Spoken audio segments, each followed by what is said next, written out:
Welcome to the Spawn Chunks, episode number 255 for Monday, July 24th, 2023. My name is Johnny, but the internet knows me as Pixel Riffs, and joining me as always, but unafraid of no ghost, is Joel Duggan. Hi, Joel. I am equipped and ready, and if you'd like to hear a little bit more about my Ecto 1 from Ghostbusters Afterlife Lego build that I just completed on Friday, we spent a good portion of the render distance talking about that, but also props designs, and recommendations for different social media channels to follow. If you're into that kind of stuff, you can check out the render distance by becoming a patron at patreon.com/thespawnchunks. And we also have a few perks when you are a member. You can join the live recording of the Discord. You can participate in things like the monthly Minecraft Hangout and the quarterly Hangout. Speaking of, the July Minecraft Hangout and the quarterly Hangout for Q2, normally recorded in early July, have both been postponed a little bit because we are waiting for the repair of Johnny's Manger PC, which makes all of our recording and editing just a little bit easier. So if you are a patron and you're waiting for those moments to happen, keep in touch with the Discord. We normally announce the dates and times for those kind of things in the announcements channel. And because of this, we'll be keeping people up to speed as to what the dates are as they shift around. Normally, though, we record the monthly Minecraft Hangout on the last Saturday of the month. And the quarterlies happen kind of like roughly around the end of each quarter. But just because of some of the repairs that's happening right now, we're going to be postponing those until we know a little bit more. Yes, I'm still awaiting word on when exactly I can pick up my PC or when it can be shipped back to me. So in the meantime, I've not played a lot of Minecraft. I've actually just started my third week, effectively, of being away from Minecraft. And while I could obviously, I could pick up the mobile version or I could play on the PS4 that I've got downstairs in the living room, I sort of feel like if I'm not working towards some sort of video content, it feels really weird to me playing Minecraft without that. And I know that I'd just discard whatever worlds I was working on when the PC got back and I was able to continue playing in survival guides. So I've kind of been on a leave of absence from Minecraft. Thankfully, I still had a couple of videos coming out for the survival guide, which I mentioned briefly on last week's show, but the main focuses this week were setting up a furnace auto smelter so that I can smelt all of the huge amounts of iron and copper I got from the ore veins that I dug out in the episode prior. And I really wish I'd had time to design a house around it, because I sort of figured out where I have that long stone walkway that comes out of the front door of my starter house.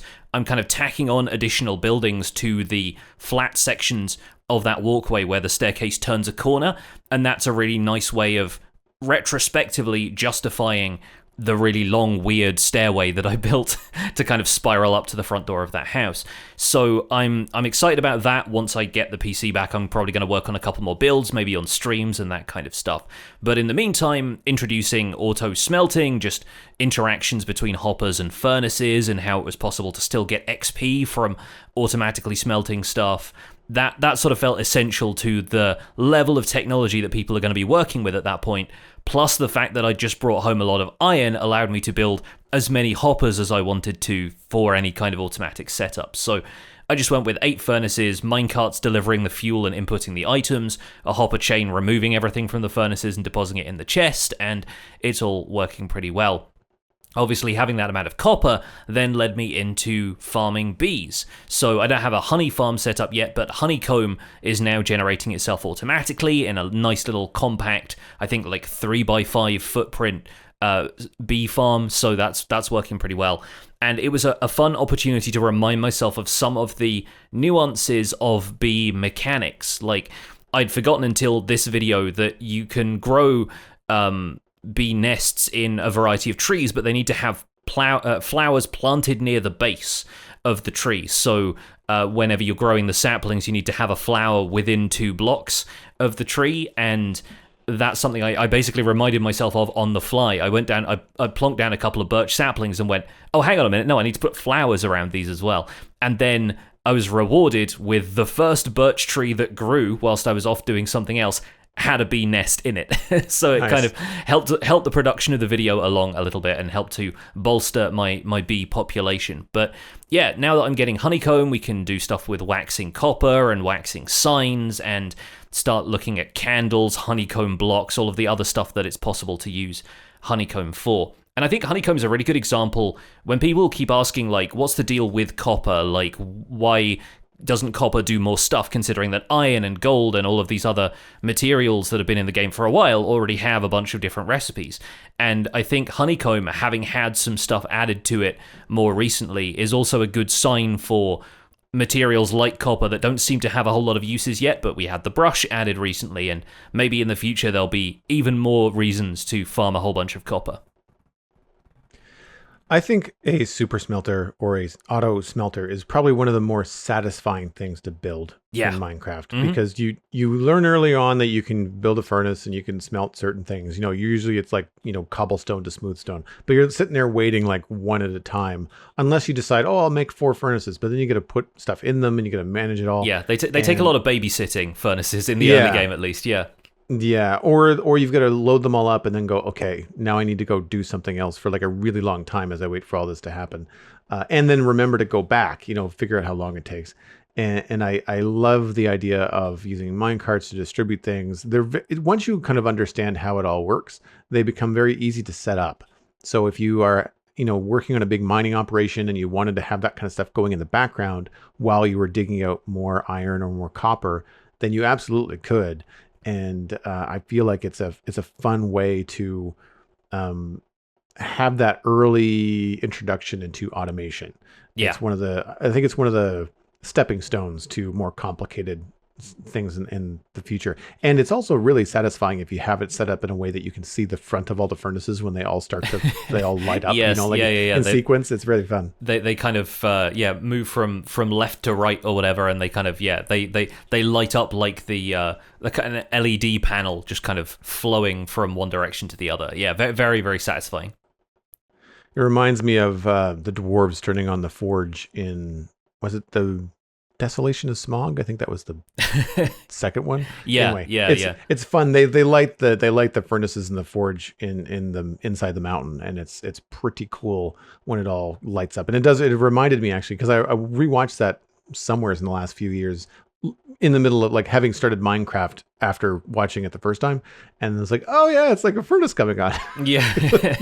Like your brain just kind of clicks and goes, oh yeah, I've done this before. I know this feeling. It is funny, the stuff like that will remind you of Minecraft when you've been playing for a while. And that's actually something we're going to touch on in the main discussion a bit later, is bringing that Minecraft player's mindset into the real world and getting inspiration from outside influences. But before we get onto any of that, obviously we have to talk about what's new with you. How's the Citadel doing this week? So I've been dialing back my streaming a bit. I now only hit the Citadel 3 times a week. It is on Thursday, Saturday, and Sunday. And I have been stuck inside with some very rainy weather here in the province. And so I wanted to be outside in Minecraft. So I took the opportunity to decorate the south lawn and the south wall of the keep. So there's this kind of green space that we were talking about a little while ago. And I had finished the gradient on the wall. So then I layered in some vines and some flowers and some bushes and things crawling up the wall, but also kind of spreading out over the lawn. So it didn't look like it was traversable. Like I didn't want it to feel like it was inviting to then walk over. I kind of made it so like there's a bush in your way almost every step you take. So the idea is to look at it, not kind of jump around through it. And I was able to achieve a pretty interesting custom looking plant by starting with mangrove and mangrove roots, going up into jungle leaves, then into azalea, then into flowering azalea, and finally hanging cherry blossoms on the end of the vines as they kind of curl up the wall or hang out over the river a little bit. And I was worried that the cherry blossoms would be a little bit too bright, and they ended up being something I needed to fix later in terms of the balance of the area. However, with the flowering azalea with the purple flowers, they kind of transition quite nicely in that it looks like the flowering azalea is an early stage of maybe what a cherry blossom could look like in this particular situation. And so it added a lot of vibrancy and removed some of the doom and gloom to the very gray, kind of bleak, dark kind of wall of the South Keep. And something I completely forgot about that added a lot of life to the thing was that the petals drop from the cherry blossoms. Like there's an animation of particle effects. Yeah, kind of like having a spore blossom nearby or something. They do leave those particles kind of in the air. Yeah. Yeah, and it's much more subtle. So you don't, if you're looking at it, nothing might be happening. And then the next time you look at it, you're like, oh, yeah, there's petals falling. That's cool. And that prompted the idea to break out of my green is bright enough mindset, because I find that when you're working with brown and gray all the time in a medieval area, when you add green, you're like, yeah, that's nice and bright. And so I don't have a lot of flowers around, because when I start to add white or red or yellow flowers, they tend to like be like neon signs in the middle of a medieval village. And so I used the pink petals combined with putting azalea saplings in the ground so that you see the top of the sapling. So it looks like it's a solid block or a block surface, but then you get the same flowering azalea pattern, and combining that with pink petals on the edges of it. And in some ways I wanted it to look like little wildflowers. I didn't want it to look like a cultivated garden. Didn't want it to make it look like something that someone was keeping up, but I just wanted like maybe some wildflowers, at the bottom of the bushes and things like that. And then I also used the pink petals, even though they look like flowers up close, when you're not on top of them, from a distance, it looks like the pink petals might be a gathering of petals on the ground. And I put them underneath a couple of the cherry blossom blocks that were above on the wall. So it looks like the falling blossoms have collected on the ground a little bit. And that was a lot of fun. It was a lot of layering. I don't go into these things with a big plan. It's just kind of like I know I want to do the cherry leaf thing or the cherry blossom thing. I know I want to have some vines crawl up the wall. The rest of it is just me walking back and forth like a crazy person and putting things in where my artist eye says, I need a bush there, I need a grass there. And so it takes a while, but ultimately the end product was to my liking anyway. I think it's great. I think it looks like the flower parts of the azalea leaves blending in towards the cherry blossoms. I think that looks really solid. And it may just be like the shaders kind of adding a little bit of lightness in terms of like the sun shining on them, but I do think it looks as though the flowers are sort of beginning further back along the vine or whatever it is, and then kind of like clustering towards the end. And having done a bunch of gardening in real life recently, it's kind of reminiscent of the way some plants grow. Like you start to see more kind of buds and blossoms and stuff. Even on like the blackberry bush that I'm cultivating in my back garden right now, there's like little flowers kind of further along and like spots of color here and there, and then it all concentrates on the end of the plant. So that's a fun way of building them. And I especially like incorporating the azalea shrubs, like the azalea kind of sapling, into the ground alongside the pink petals, and I think that gives a really neat texture to it. It's something I haven't done enough of, is using them almost like alternate grass blocks, as long as they're surrounded by other things so you can't necessarily see that it's an azalea shrub. I think that's kind of a neat illusion and provides an alternate mossy, grassy texture to blend in with all of the other grass palette that we have now. Exactly. You've got grass, you've got moss carpet, and then you've got, if you want to get into like concrete powder and things like that, you can, but depending on your biome, that color might not always work.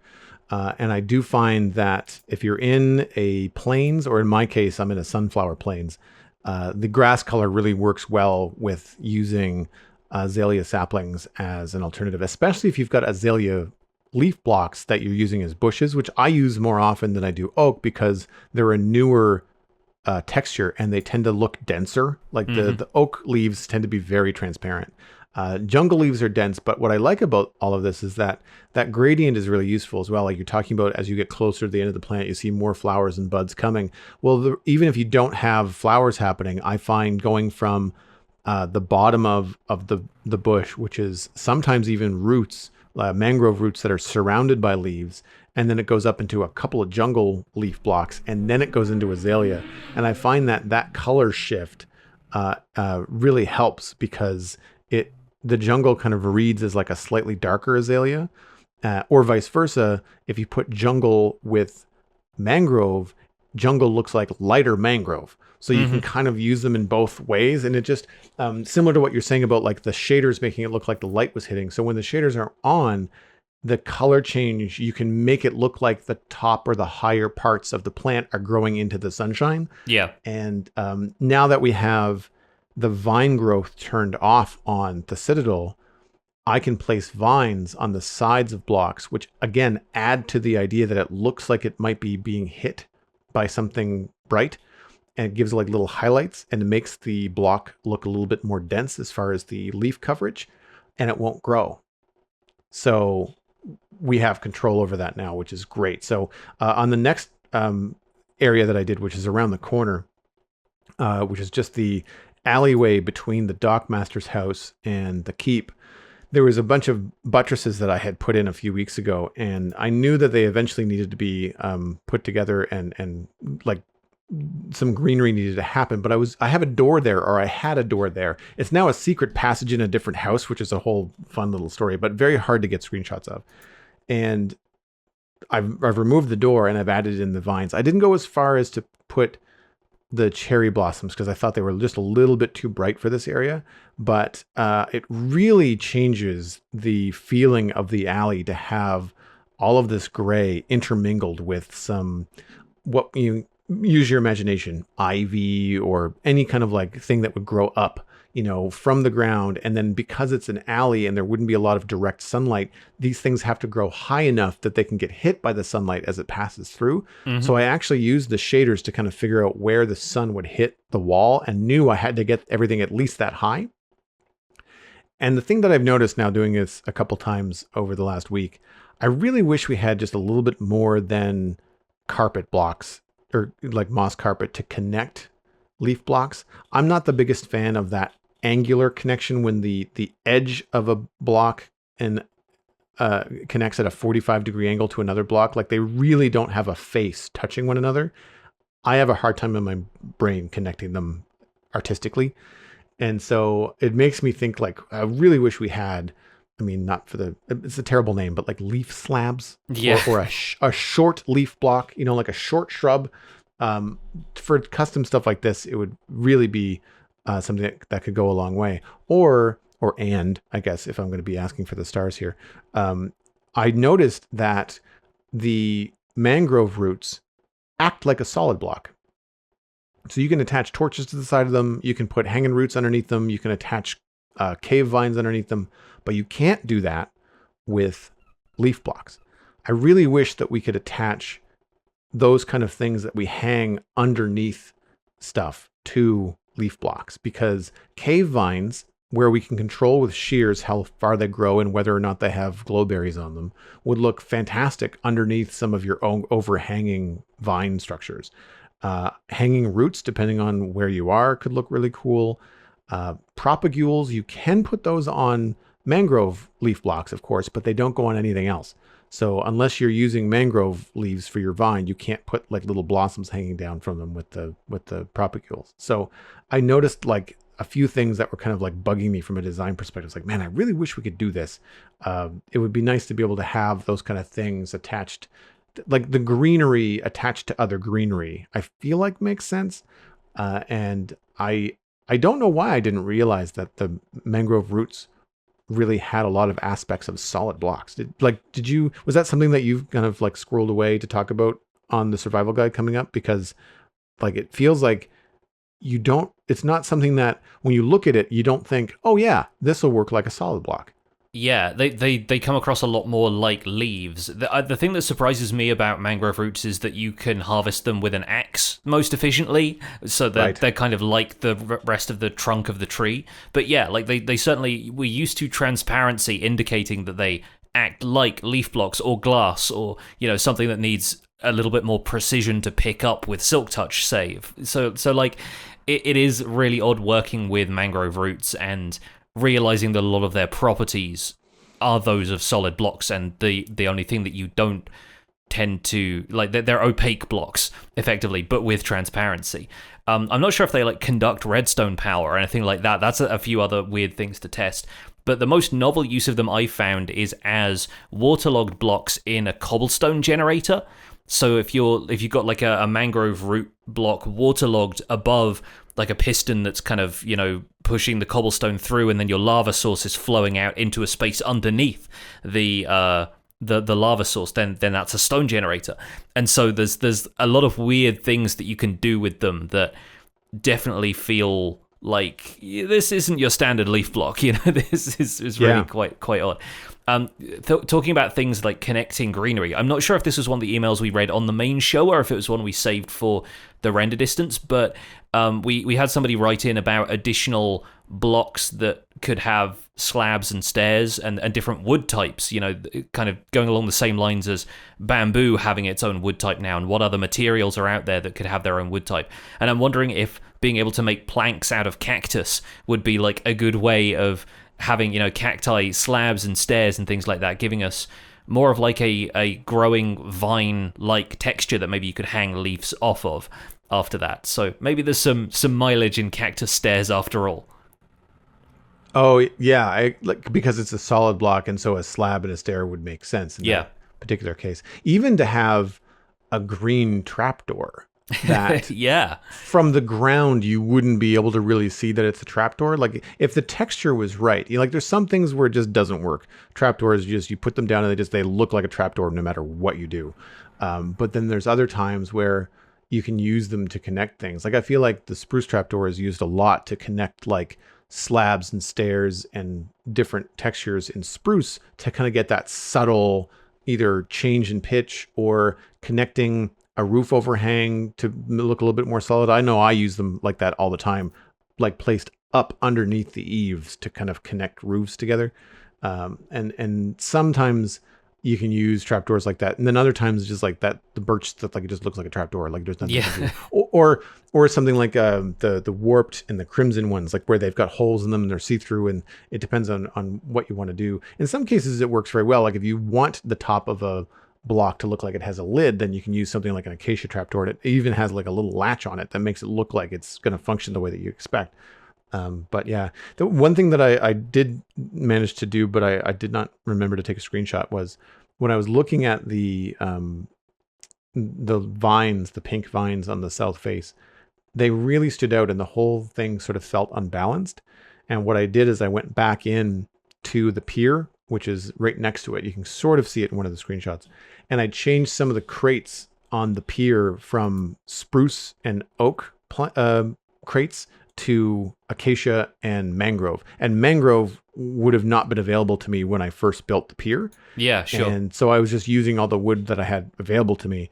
And what happened was it was a very subtle change, but it increased the color and the contrast on the dock.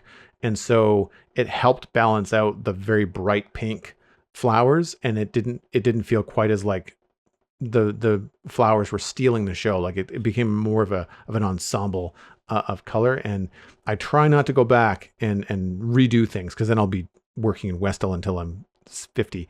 But it was fun to be like, wait a minute, you know what? I have the tools now to go back and fix things. So when you're in the survival guide, and I know that a lot of the time when a new Minecraft version comes out, you tend to either restart or there tends to be a bit of a shift there. Do you ever like go back and like redo something that was either problematic, like you just didn't have the right block for something, and then you go back and like change either the textures of a build, or mechanically if there was something that really aided a redstone farm? Like say for example, if you were working on a survival guide world and then wireless redstone comes out with sensors, right, with skulk sensors, would you go back or would you kind of go forward and kind of try to create something new? I'd probably take the approach of creating something new, of finding maybe another example of the same thing that I could do and just do it in a different way. Like if, say, it was a skeleton spawner or something and it was, possible to add some of those mechanics in.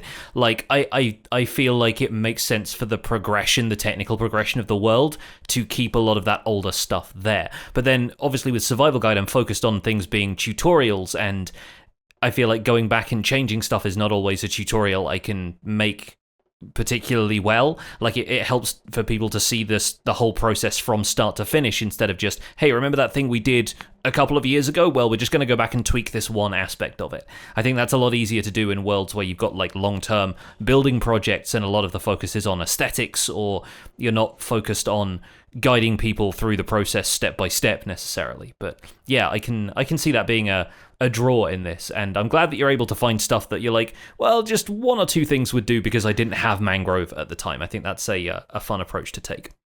I think that's my excuse, is that I've been building this city long enough that there have been things added. In some places I've actually held off. Like I waited until certain blocks were available before I did certain builds. The whole south wall, I knew that Deep Slate was coming, so I was like, I'm gonna wait until that gets here before I do anything down there. I think the only reason I'm letting myself do it is because I'm still building in the area. I'm not just revisiting something that is done and then looking at it and saying, how can I change it? It's more like I'm still building and finishing this area. And because I've made changes to it as it's now finished, the site next to it looks off or doesn't seem to be like I would have noticed this had I done this all at one time, I think is my excuse. Yeah. But I'm getting really close to being finished. I've got that to-do list that I have in Minecraft was about 10 Minecraft book pages long, and I've checked off like 8 or 9 pages. There's maybe 5 or 6 items on the to-do list within the town. And then there's bigger things outside, like I've got to put a swamp out the front, and there's road things that need to happen. So those are like less about West Hill and more about like the West Hill Valley and surrounding countryside. So I'm trying not to consider those as part of like completing the build, because again, I'll be there until 2024. But I'm getting real close, and it's both cool and really kind of an odd feeling finishing something of this scale. You're just kind of like, is done? Is it really done? It's weird. It feels weird. Feels weird to be done. Feels weird to be done. And I'm not there yet, but it's like I can feel the kind of, not anxiety, but like that kind of strange. The best thing I can do to line it up is, as an artist, when you're working on something, especially a personal piece, pushing it aside and saying, okay, that's finished. For someone like me, that's difficult sometimes. And learning that skill is something that, even though I have it in art, I have not yet mastered it in Minecraft. Well, we've all got to move on at some point, and this podcast has to move on to a news segment, which is once again populated by very little. We've been keeping an eye on stuff like Bedrock Edition, changelogs, and stuff like that, but none of it feels significant enough to really report. There are a couple of like minor changes and stuff. There's a few features that were experimental that are now in the most recent like beta release as confirmed features. But we're not going to focus too much on that stuff, and we're sure that many folks at Mojang are either hard at work on whatever the next project is that they can't show us yet, or hopefully enjoying some summer vacation days now that the latest updates has been released successfully. We are, of course, going to keep a close eye on things, and we're going to relay any news that crops up as summer progresses, but once again, this is a slow news week, and we're probably just going to get straight into chunk mail. So if you'd like to email the show with any of the activities you've been getting up to in 1.20 and beyond, the email address, as ever, is spawnchunkmail@gmail.com. Keep them short and sweet. They might have a chance to be read on the show, especially when we do our chunk mail dispenser episodes like the one last week. Joel, why don't you take us away with this first email? First one comes in from Clover Blonde. Regards to self-imposed challenges. Hello, Johnny and Joel. Great episode last week. They're referring to episode 253. This email was from a week or so ago. I am a long-time player of the game, joining 3 days before the beta ended. Yet, despite pouring probably 10,000 hours into the game across PC, PlayStation, and Xbox, I still have yet to complete the game by beating the dragon. I figured there would have been an update to the end to give it more life. I also never understood the importance of shulker chests or elytra. Because of this, my builds are always local and focused on travel by foot or horse. The world always seems much bigger when you can only travel by that means, so going far away feels adventurous. My new challenge is motivated by the two of you. Johnny, I started watching you on YouTube back in the winter for building inspiration. You really inspired me to take the leap and get prepared to start recording Minecraft as a fun hobby. So my new challenge is to finally take on the end. Clover Blonde was lost to the sea of video editor options. Well, if you want a quick recommendation, I've heard for a lot of people DaVinci Resolve is a really good editing program. A lot of people use it for professional color grading. There's a pro version and a free version, but if you're looking to not get mired in the ecosystem of something like Adobe, or you're having trouble finding all of the freeware video editors that are out there, try Resolve out. I haven't used it much myself, but I hear very good things from the people who do. I currently use Premiere, but that is an overlapping extension of me having the Adobe Creative Cloud Suite subscription, which same, because I don't do a lot of, I do some art these days, but not like an absolute ton. So I don't need to have the subscription. it's a better deal than just paying for Photoshop, because I mean, just Photoshop is something like 70% of the full suite. So you might as well just get the full suite for the times that you need it. I know Premiere is not the best for editing podcasts, which is what I use it for mostly, but because I export directly to YouTube as well, on your recommendation, I've just decided to use Premiere to edit the podcast, because it means I can just edit the once in the one program and then edit the audio and then, or export the audio and then export the video as well. There are a lot of videos out there for Premiere. I'm assuming at this point there's probably a lot of tutorial videos out there for DaVinci Resolve. Yeah, tons. Yeah, if you are on a Mac, you could probably look at Final Cut Pro. It depends on like your budget and whether or not you have access to that. Sometimes through school programs, different software suites are available, especially if you're only doing it for a hobby, because then it's not a license that you need to make money with it. You're just going to do it for fun. And that's the case. You can probably check that kind of stuff out. I feel like Photoshop is still the gold standard for like doing thumbnails and stuff like that. That's how I do the thumbnails for this podcast when we do stuff for YouTube and social media. But again, I'm just spoiled by having one, access to this, because it's, has always been part of my job. But then two, I was just, what's the word I'm looking for? My workflow was kind of into Photoshop ever since university. So there was a barrier to entry for anything else. And so I just never took that leap. But if you're getting into this for the first time, absolutely test the waters before you, like, if you have access to like trial versions or demo versions, test a bunch of different programs, because you never know, like you might try something and then realize that you've done all this work into your workflow, and then realize, oh, there's another option that's either cheaper or free or better. But if you're kind of stuck in your ways, which believe me can happen, then it becomes harder to switch software suites. I know I deal with that challenge all the time, but hopefully it works out. Sounds like a lot of fun. I am impressed with the lack of Elytra and Shulker boxes. As someone Same, that yeah.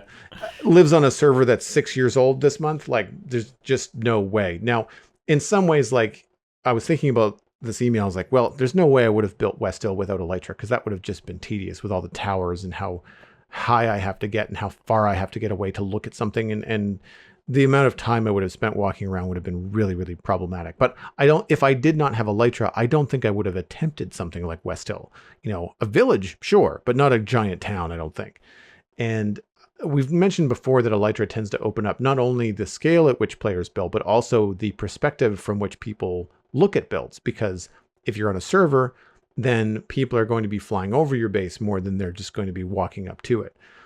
But I do remember the days of just how vast the Minecraft world felt before Elytra were something that were in my inventory and something I could handle.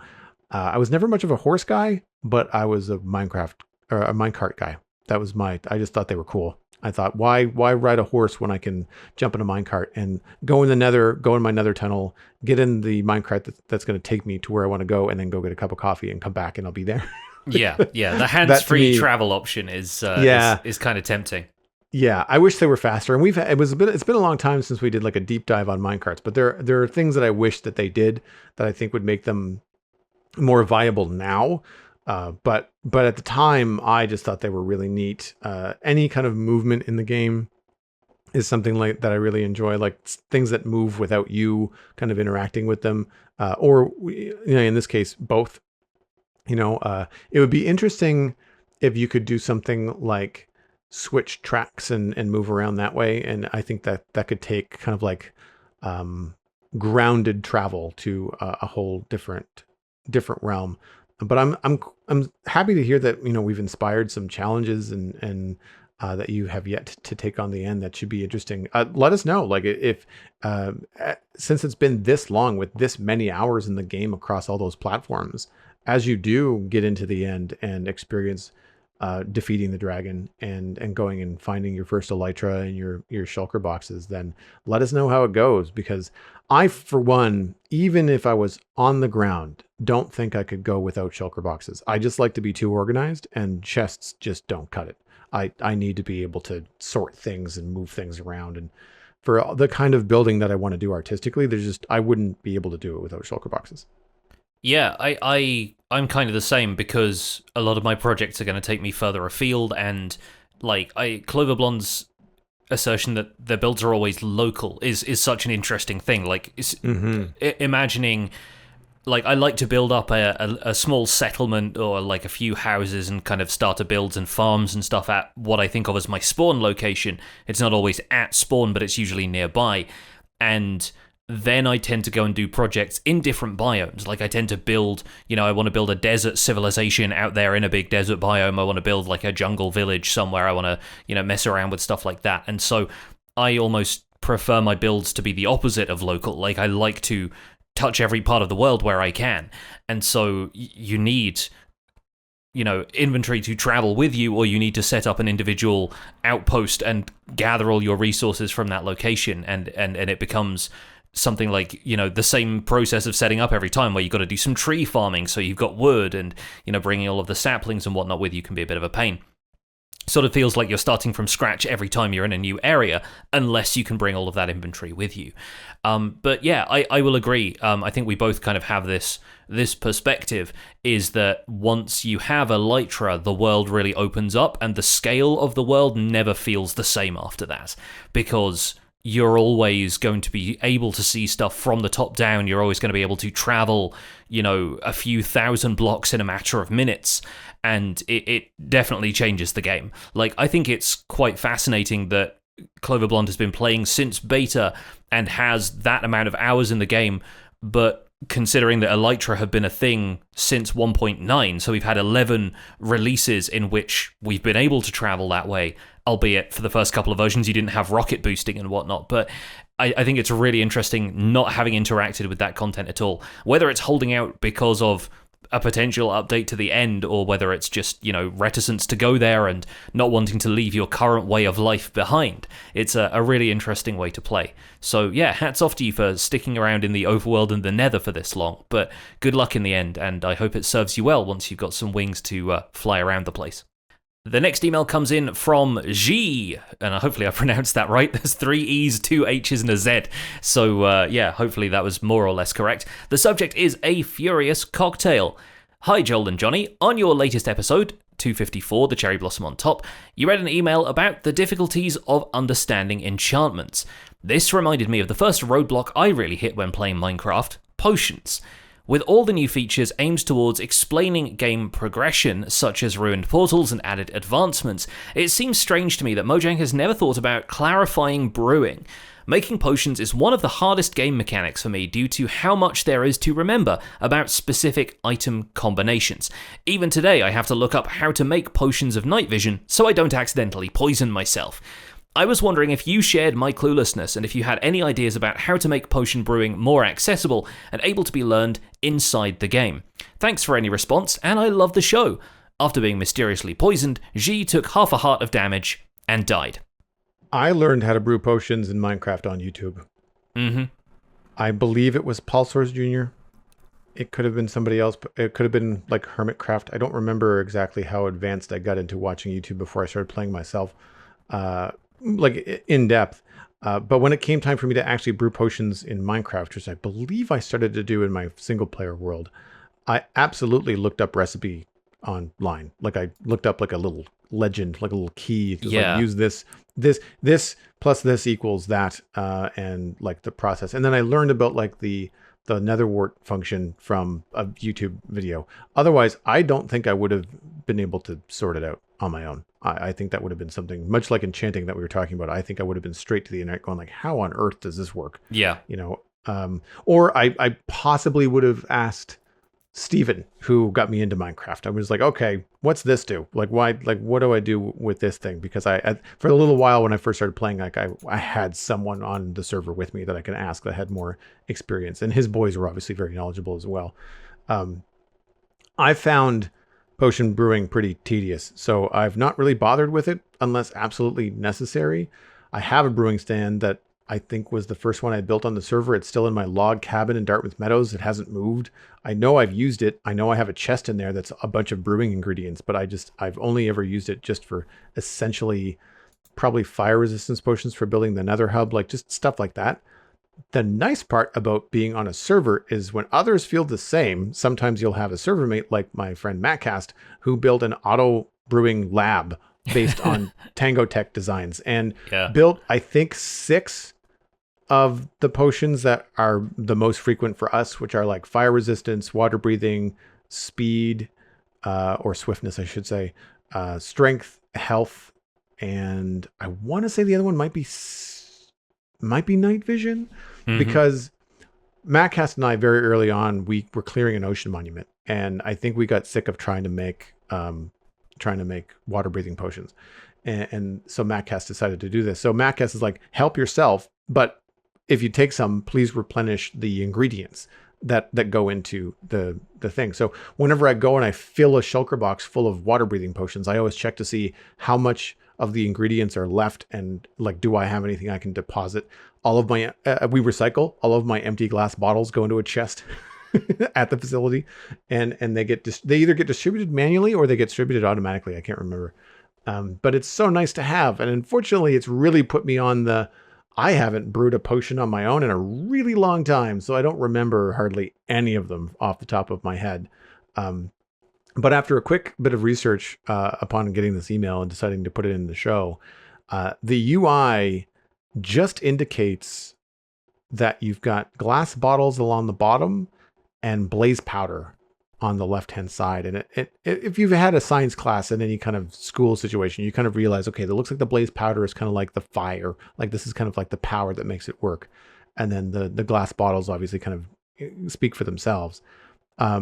There's no indication that I can find that you need netherwort. I don't know if there's an advancement that lines that up for you, because I didn't look that far. But there's no indication that after you use netherwort that you then have to put those potions either back in or you have to leave them there and then add something else. Like there's nothing that gives you that kind of information. Now, in recent updates, we've had changes to the smithing table where they've taken these little, I want to call them ghost images. They're not quite a full icon, but they're like the dimmed version, a dimmed outline of what the item could be. And I think if they made some changes to the UI in the brewing stand, that could help considerably.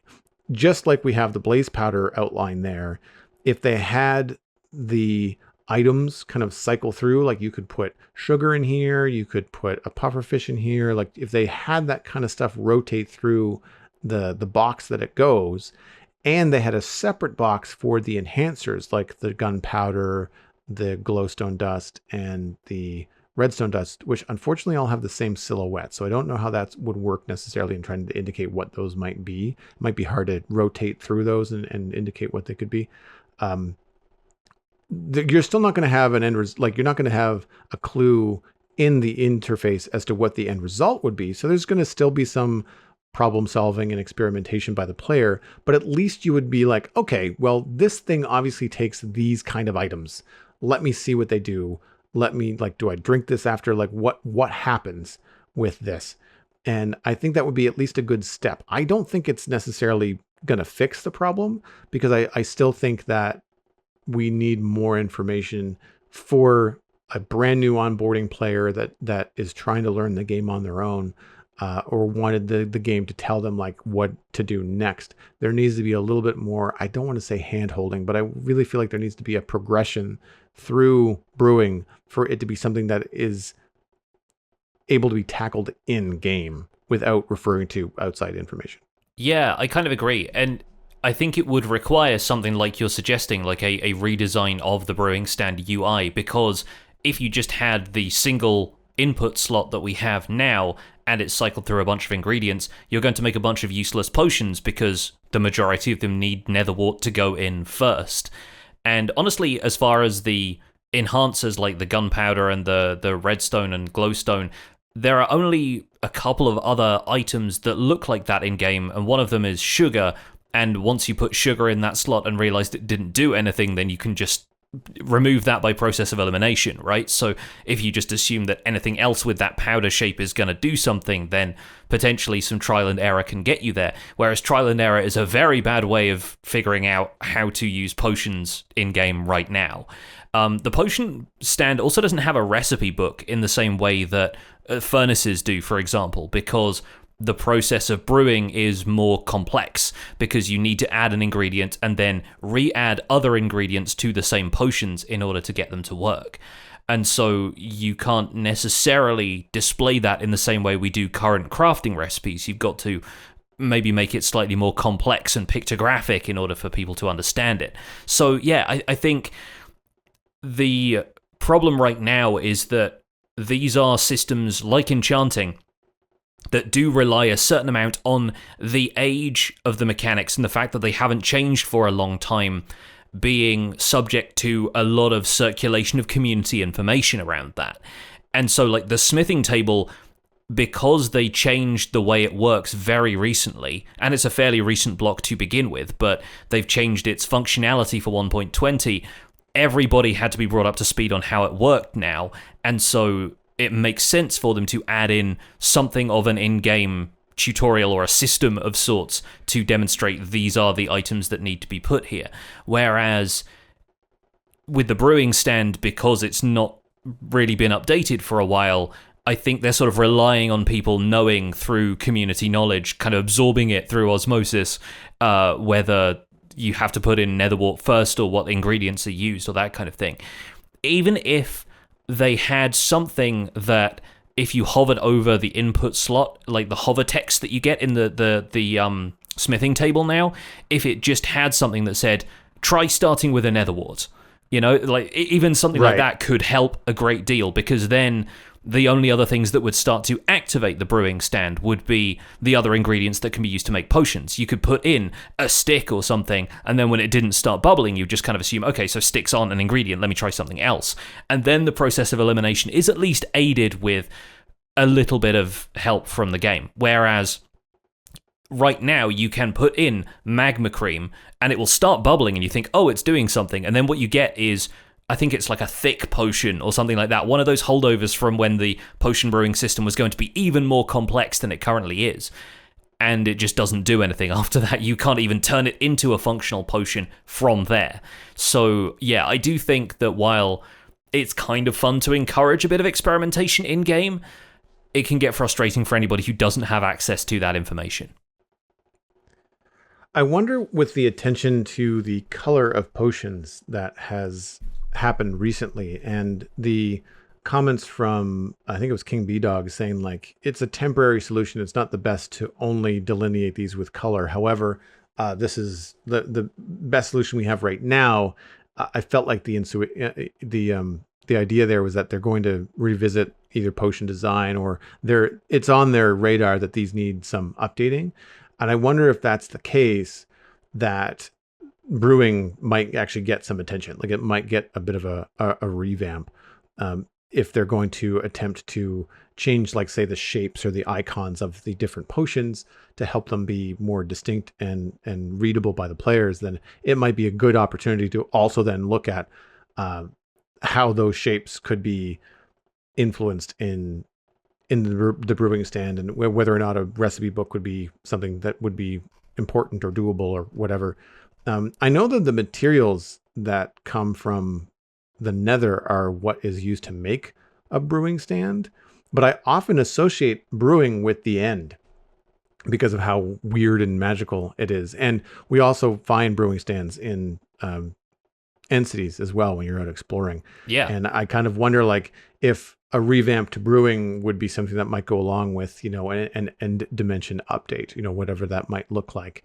That could be really interesting too, especially if you wanted to, I don't want to say farther gate brewing, but like if you wanted to have an additional level to brewing that was behind beating the dragon, where like you couldn't get certain ingredients unless you went to the end islands or something like that.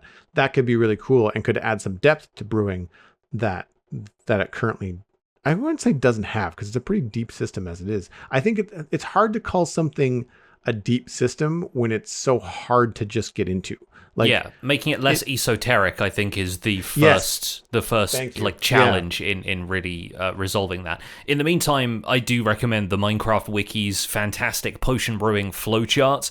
It's just at the top of the article about brewing, and it's just glorious. Like, print that out and laminate it in the meantime if you're having trouble. But yeah, it's certainly a conundrum for the future. And it's funny that you bring up the fact that the end ships have brewing stands in them. I wonder if anybody out there has a lore theory on why the end city ships have brewing stands. Because on the one hand, it can just be like a fun piece of set dressing in there, but there's nothing else really like that in the end. You know, everything else is very thematic to the area, and the end doesn't really have anything associated with potion brewing other than those brewing stands. Like, there are no ingredients that you can get from the end aside from, I guess, the dragon's breath that really contribute to potion brewing. So the fact that they have that there is, yeah, kind of wild to me. I'm curious if anybody has any insight into that. Brian Diedrich in our live chat is pointing out that the end rod recipe does require blaze rods. So maybe that's what the Endermen are warping around every dimension looking for, is blaze rods? Kind of curious. I wonder. So what did you want to get into in the main discussion this week? So the main discussion is, I will admit, kind of prompted by this being my third week away from the game. I don't normally spend too long away from Minecraft unless I'm visiting my in-laws in the United States. And so I have, you know, we can maybe call it withdrawal symptoms if we want to label it that, but I've been, you know, casting my eye around and kind of mentally preparing myself for getting back into the game and doing some more building.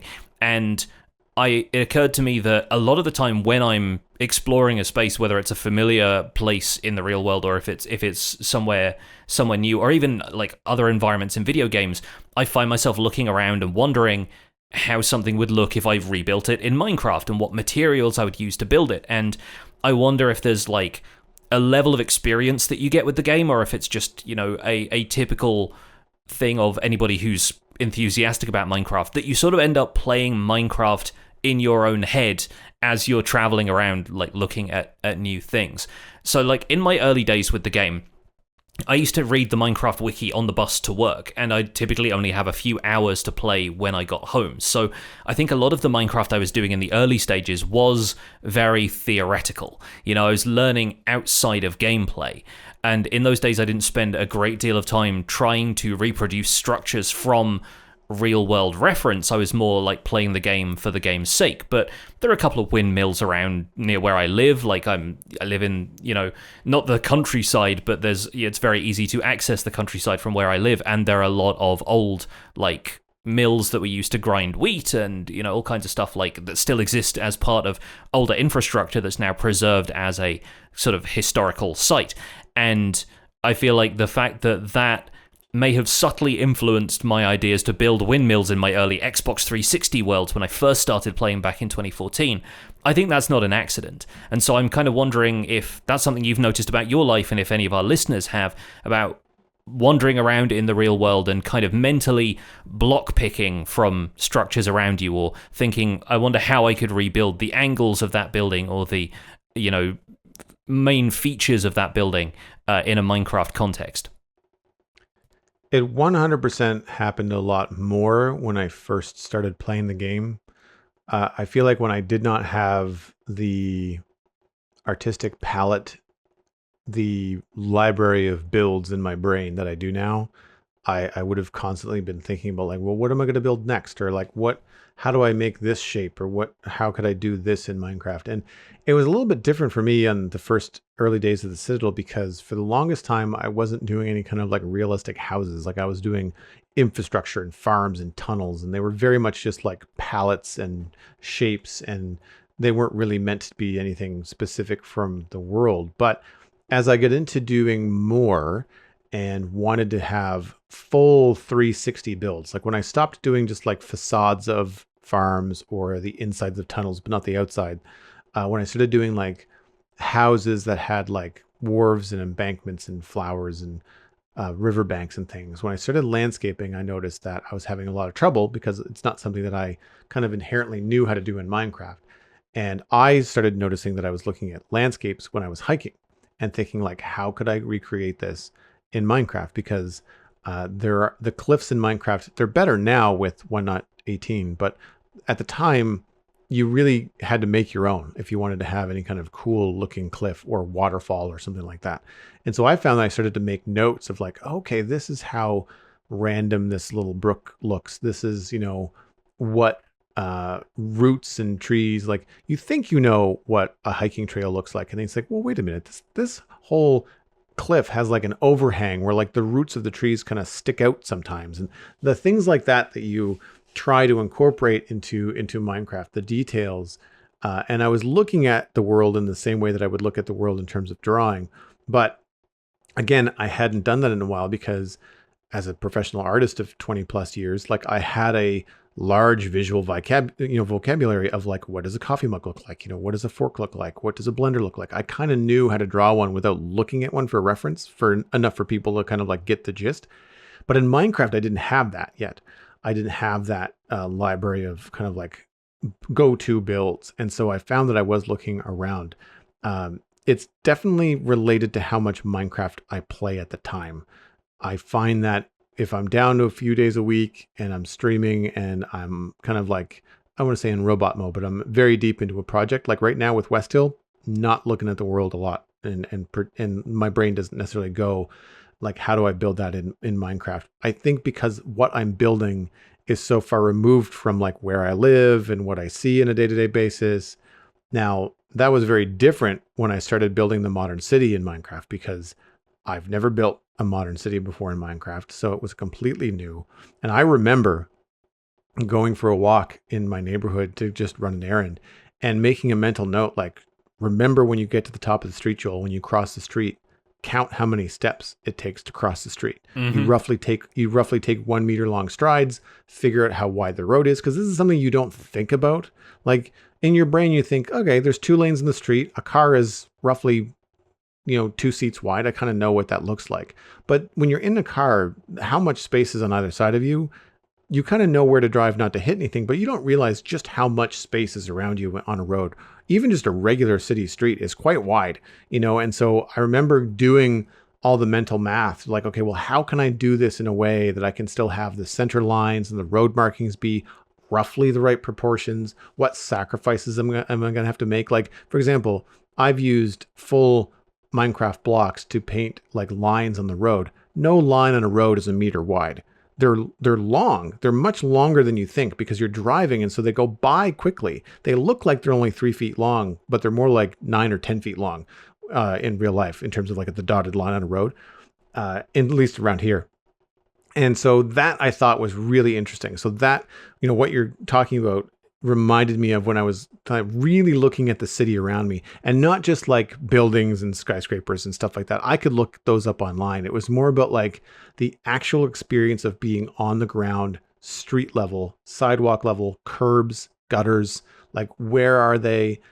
Like the thing that I try not to take for granted, but I live in an older part of Dartmouth. There's a lot of old trees. There's a lot of really nice greenery around. So even though I'm in the city, it's still a very green space. And, making that kind of mental note to like how close the trees are to the street, how much they overhang. Don't forget about things like utilities. Like I still live in a part of the world where power poles are above ground. Like we've got, that's why I lose power all the time in storms, is because so much of my neighborhood has got like telephone poles, street lamps and wires that could be taken down by tree branches and things like that. So there's all these details that I look at. And ultimately I remember being frustrated as well, because like you look at something like, well, the telephone pole is only 12 inches diameter. Like I need to find something that's not a full block in Minecraft. And there's only so many options that you have, in terms of making street lamps and things like that. I remember feeling frustrated as I was looking around the world, thinking, how would I build this in Minecraft? And realizing, there's nothing I can do like that. Like I can't do that in Minecraft because of how skinny it is, Yeah, and I think that's a really interesting exercise for exposing the kind of building blocks that we need in Minecraft. Like whether it's in terms of shapes or it's in terms of materials. Like we all know that people want like, you know, concrete slabs and stuff like that, but thinking in terms of color and texture,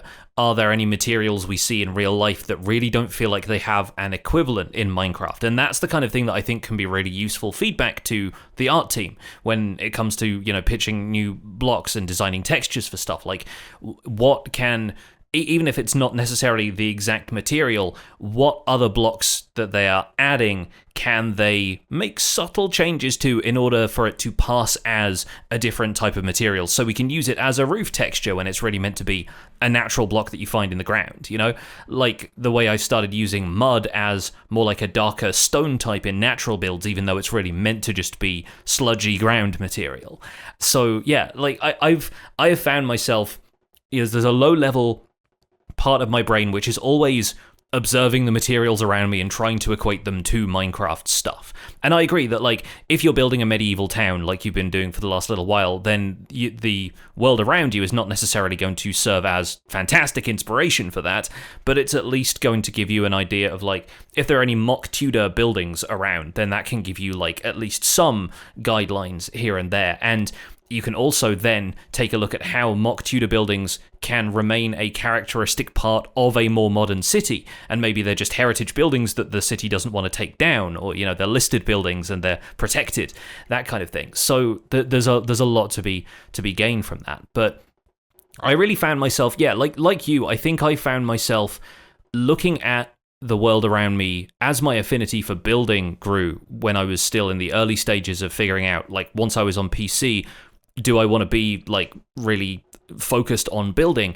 And I started to find myself studying the world around me a lot more closely and learning bits and pieces from the way real world structures are composed.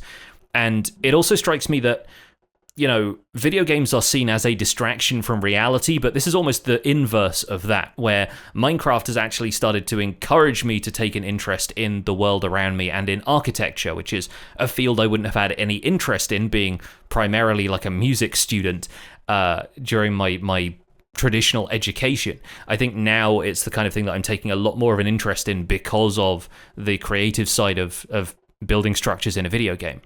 And the real thing that all of this brought up for me was that, like, it occurred to me Minecraft Earth was such an interesting experiment with this, because that was one of the first times that you could take Minecraft out into the world with you and build virtual stuff alongside real structures.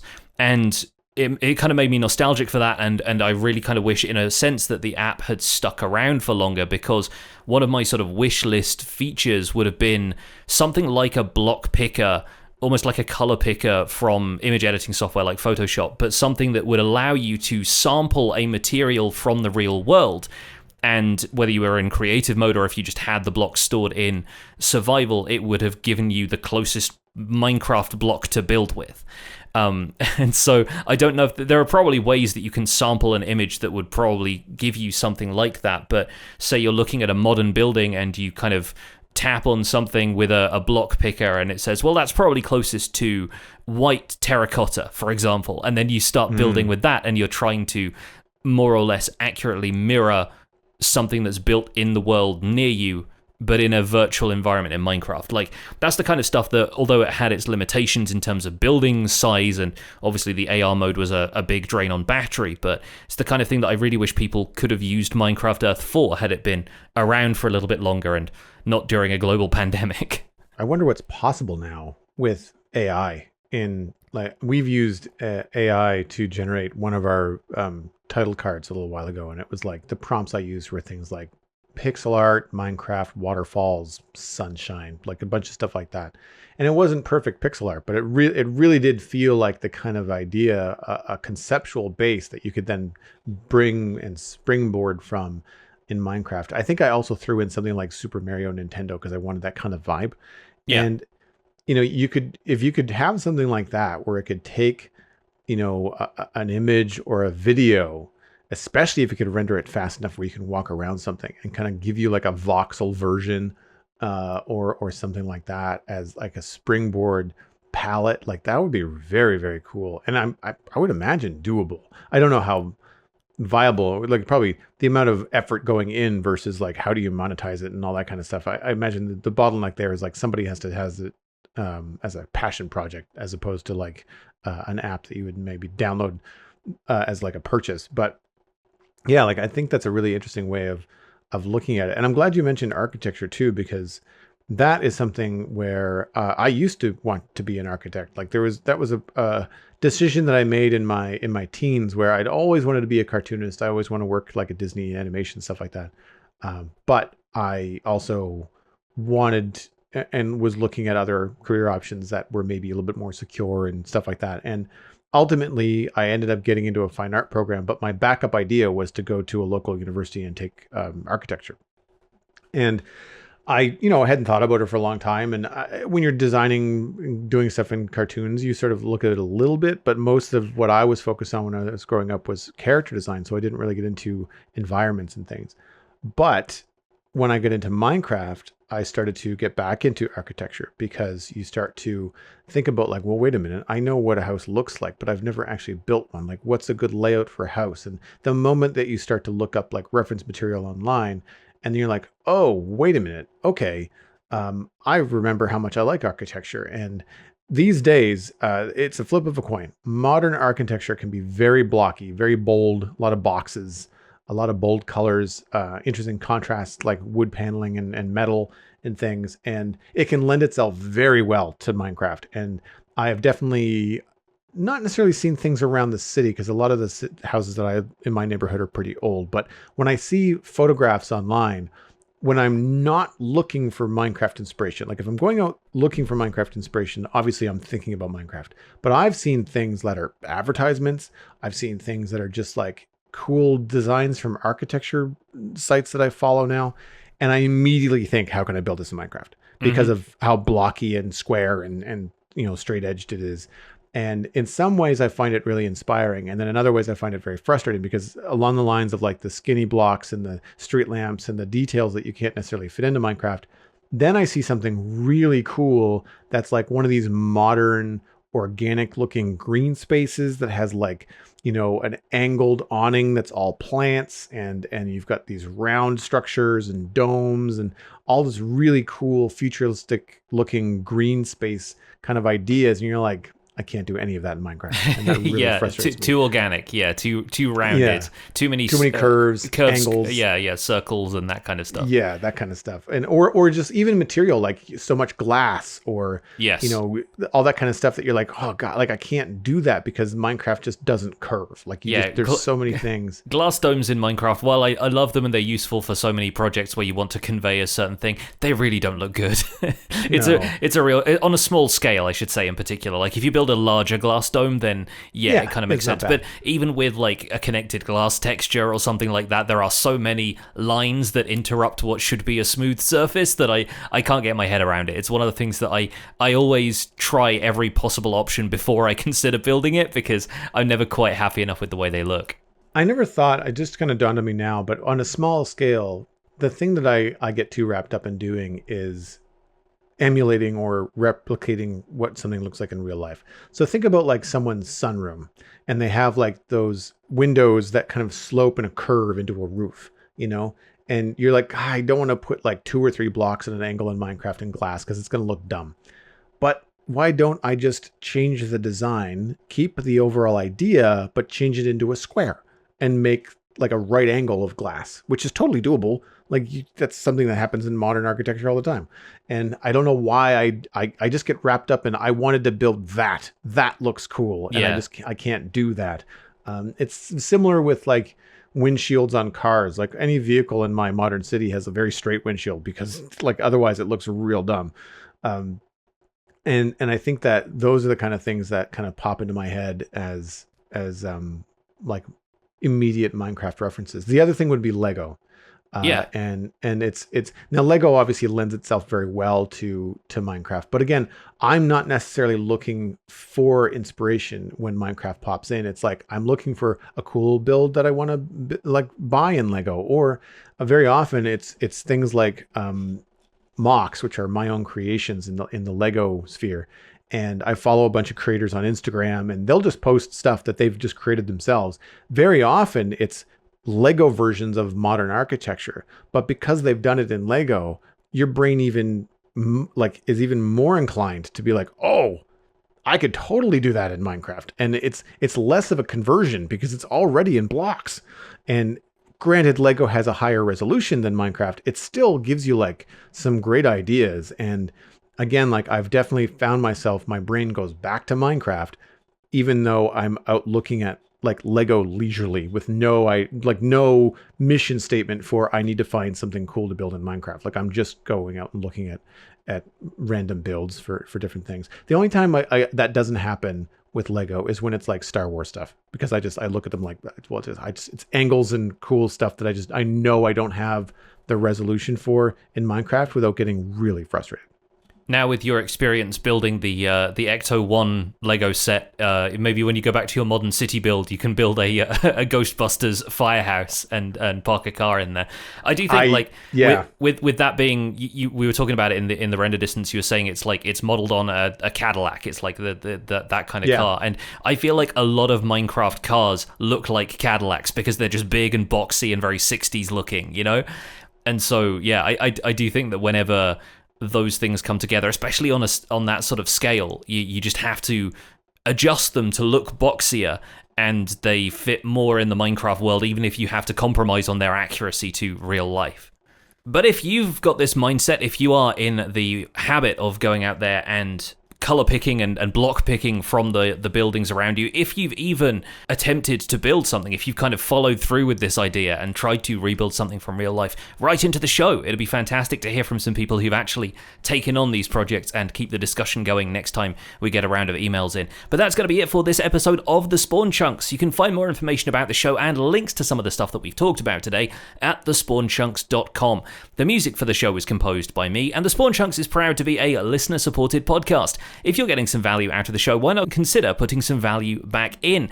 You can do that at patreon.com/thespawnchunks. Pledging at any level gets you an invite to our patrons-only Discord chat. You can listen to the show live when we record it in Discord every week. We have our monthly Minecraft audio hangout and quarterly hangout coming up when my PC returns. And we currently have 311 patrons, which is steady on from last week. There is always room for more, and the Discord is a very welcoming place. Special thanks go out to our content engineer patrons, Hunter555, Jumbo Sale, Mindtrip Media, Party Voyager, and Yitz. Thank you all for your support on this episode. Sharing the podcast with your friends is the easiest way to support the show. You can find us at The Spawn Chunks at Twitter and Instagram. Personal recommendations are by far the best way to share the podcast. Just poke a friend in the arm from a safe distance and let them know that they can listen on iTunes, Spotify, Google Podcasts, and YouTube. Be sure to leave a rating and a review on your favorite platform. You can email the show at spawnchunkmail@gmail.com, and the RSS feed is linked on the spawnchunks.com, and the patron-only RSS feed is on the Patreon page. That's where you can listen to the render distance, the extended version of the podcast. My name is Johnny, but online I go by Pixelriffs. You can find most of what I do at youtube.com/Pixelriffs, where the Minecraft Survival Guide is currently in its third season, but on hiatus while my PC is in for repairs. I also stream 3 days a week on Twitch when I have a functional computer, and I do behind-the-scenes work for the aforementioned YouTube series, so you can follow it over there at twitch.tv/pixelriffs. I'm voicing the unofficial Hermitcraft recap, even though the PC is in the shop. You can find that through a quick YouTube search, and aside from that, I'm at Pixelriffs on both Twitter and Instagram. Joel, where can people find you online? Links to everything I am doing online can be found at joelduggan.com, including my other podcast, The Citadel Cafe, about sci-fi and fantasy entertainment. I'm Joel Duggan on social media and Joel Duggan on Twitch, where I stream Thursday through Sunday, building the Citadel Minecraft server and live Lego on Fridays. Thanks for visiting The Spawn Chunks. The world outside is infinite, and so is the landscape of your mind.